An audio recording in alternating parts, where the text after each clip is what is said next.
Transition, on passe à l'éducation à présent. Le directeur d'un établissement scolaire spécialisé dans la banlieue proche de Tel Aviv a trouvé une méthode originale pour permettre à ses élèves qui présentent un léger handicap de devenir un petit peu plus indépendants après les cours.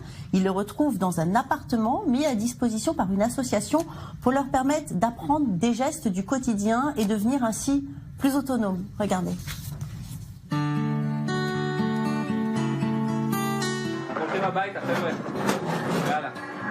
La cloche sonne, fini les cours, direction la maison pour ces élèves de cet établissement un peu spécial. Et pour cause, 2 fois par semaine, c'est avec leur directeur qu'ils se retrouvent dans un appartement adapté à leurs besoins et où ils apprennent ensemble à être indépendants. Nous sommes dans la chambre de l'équipe encadrante. Nous transmettons aux jeunes le sentiment d'être en famille. Nous les considérons vraiment comme nos propres enfants. Cela n'est pas étrange de dormir dans la même maison que tes élèves? Oui, cela est étrange, mais c'est la meilleure manière d'atteindre nos objectifs.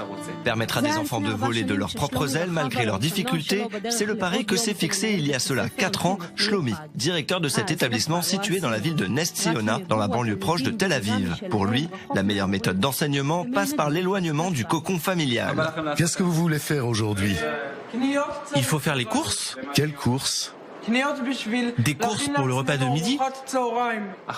Le rêve de chaque parent est que son enfant devienne indépendant.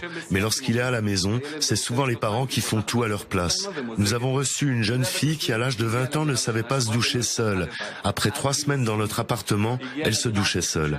Elle était tellement heureuse. Nous leur apportons la confiance en eux, qu'ils peuvent seuls et sans l'aide de personne réaliser des choses.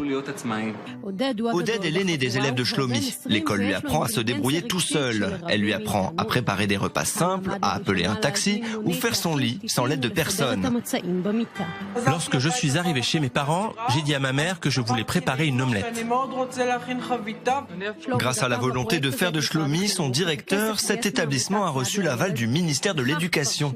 Et depuis 2 ans, une association Yad Layeled soutient ce projet financièrement.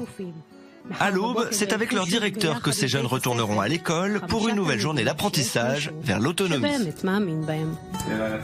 Une dévotion incroyable de Shlomi. Il prend en charge ses enfants avant, pendant et après l'école. Vous savez, Valérie, à quoi ça me fait penser? On parle souvent du high-tech et de la matière grise israélienne dans le domaine de la haute industrie. Mais finalement, dans l'éducation, on brille encore plus parce que quand il y a des expériences en matière éducative, c'est toujours remarquable. Alors, ce qui est flagrant, c'est que ça intervient dans un système éducatif, un système scolaire en Israël qui est assez pauvre et qui demande énormément des parents d'intervenir en permanence, de donner des cours de rattrapage aux enfants et de les aider en permanence, alors que quand on veut, on peut.